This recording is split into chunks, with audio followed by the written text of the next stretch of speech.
Welcome to today's Explainer. We're jumping right in to tackle the ultimate complete care guide for one of the most stunning, sought-after, and, let's be honest, notoriously aggressive fish in the aquatic hobby, the Flowerhorn Cichlid.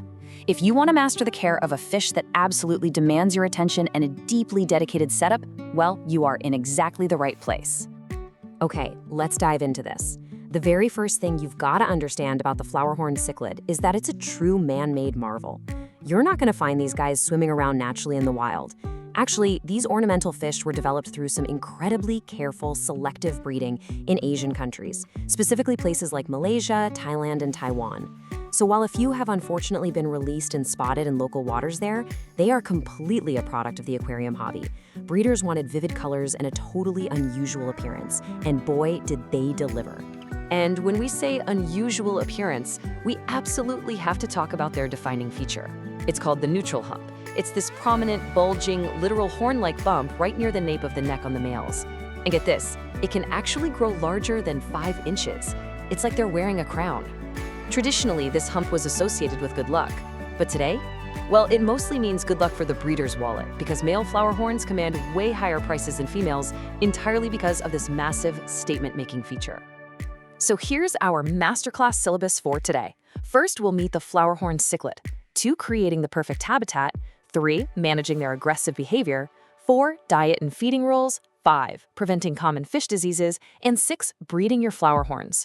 We're going to transform a basic list of tank requirements into your ultimate step-by-step framework for success.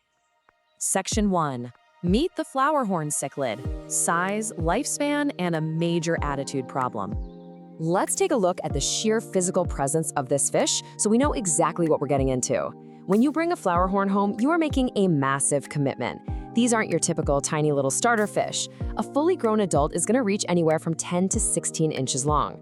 They also boast a pretty impressive lifespan of 10 to 12 years, so this is definitely a long-term pet. They come in this incredible vibrant range of colors too: reds, pinks, blues, purples, yellows. But all that beauty comes with a high budget. A single fish averages about $40 to $80, and since keeping them in pairs can help reduce stress, you're realistically looking at $80 to $160 right out of the gate just for the fish themselves. Which brings us to the tough love reality of this explainer. There's a famous saying among keepers: anecdotal evidence suggests that the bigger the neutral hump, the more aggressive the fish. This is a spectacular creature, no doubt, but it is also a messy, aggressive, absolute bulldozer of a fish. They have a major attitude problem, and their tank has to be designed with that exact temperament in mind. Section 2. Creating the perfect habitat. Building a home for a watery bulldozer. Because the flowerhorn is captive bred, we don't have a specific, natural, wild habitat to just easily replicate. Instead, we look at the environment of their closest relatives, the African cichlids. That means we need a setup that mimics relatively hard tropical waters. Now, what's really interesting about these numbers is how they translate to your living room. A 70-gallon minimum tank size or 150 gallons for a pair is practically a small swimming pool in your house. And notice the temperature requirement, 80 to 89 degrees Fahrenheit. You absolutely need a rock-solid, reliable water heater for that. Plus, because flowerhorns are so large and produce a ton of waste, keeping that pH between 6.5 and 7.8 and the hardness between 9 and 20 requires heavy-duty filtration. You literally cannot skimp on the pump or the filter, or that 70 gallons of water is going to turn toxic incredibly fast. When it comes to depth rating, remember how I said they're like bulldozers? I wasn't kidding. They absolutely love to dig and destroy. So you need a smooth, monocolored substrate like gravel or pebbles, so they don't scrape up their scales while they're digging around. Any decor, we're talking caves, castles, driftwood, whatever, must be heavily secured so they can't flip it over. And if you want plants, they need to be practically armor-plated. You have to stick to sturdy, deep-rooted options only, like Java fern or Anubias. Otherwise, your flowerhorn will just rip them straight out of the rocks for fun. Moving right along to Section 3, managing their aggressive behavior. Choosing tank mates carefully. This brings us to the single biggest challenge of flowerhorn ownership. To put it bluntly, they hate almost everyone. And this brilliantly illustrates the fine line between friends and food. Do not even think about putting a ghost shrimp, a crab, or any small, shy, slow-moving fish in this tank unless you want it to become a very expensive snack. If you really want a community in your tank, you've got to choose fish of similar size and toughness. Tank baits like leopard plecos, jaguar cichlids, or giant gouramis are some of the rare friends that can actually hold their own against a highly territorial flowerhorn. Section 4. Diet and feeding rules. Feeding a massive appetite. Unsurprisingly, a 16-inch, highly active and aggressive fish is going to have a massive appetite. But feeding them correctly is about way more than just tossing a handful of flakes in a tank.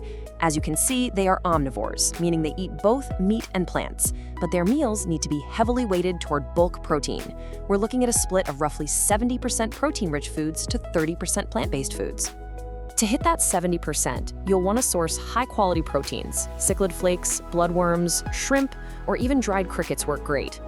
For the plant side, algae wafers and blanched spinach are wonderful options. Now, you can feed them up to 3 times a day, but listen close, because here is the absolute golden rule. Only give them what they can completely consume in exactly 5 minutes, no more. If there's food left over after 5 minutes, you are feeding them too much. That uneaten food just rots, ruins your water quality, and leads right into our next major topic. Section 5. Preventing common fish diseases.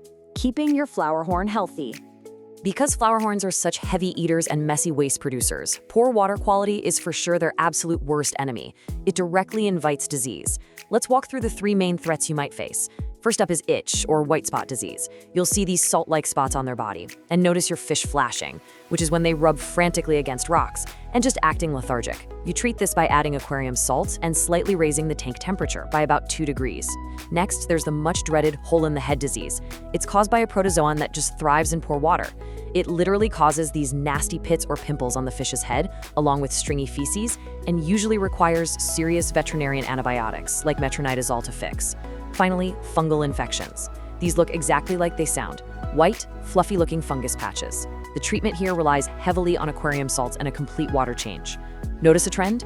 Regular water changes and keeping things pristine is your ultimate non-negotiable defense against all 3 of these issues, especially that dreaded hole in the head. Section 6. Breeding your flowerhorns. Passing on the neutral hump. Let's move to our final pillar and see how this all builds into creating your own fry.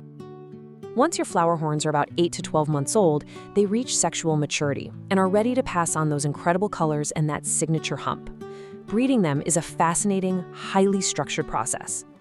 Step 1, you set up a dedicated 150-gallon tank featuring flat rocks and a glass divider.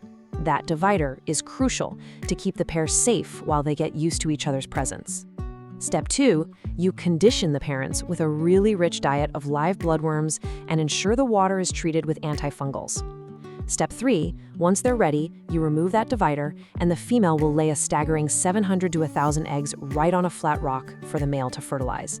But here is the crazy drama of Step 4. The parents will fiercely guard the eggs, but 2 to 3 days after those babies hatch, you absolutely must remove the parents from the tank. If you don't, there's a very high chance they will turn around and eat their own fry. So, bringing this all together, we have to ask the ultimate question: are you truly ready for the Flowerhorn Cichlid? You're looking at a significant financial budget, massive space requirements with that 70 to 150-gallon tank, incredibly strict dietary management, and you're dealing with a notoriously aggressive personality.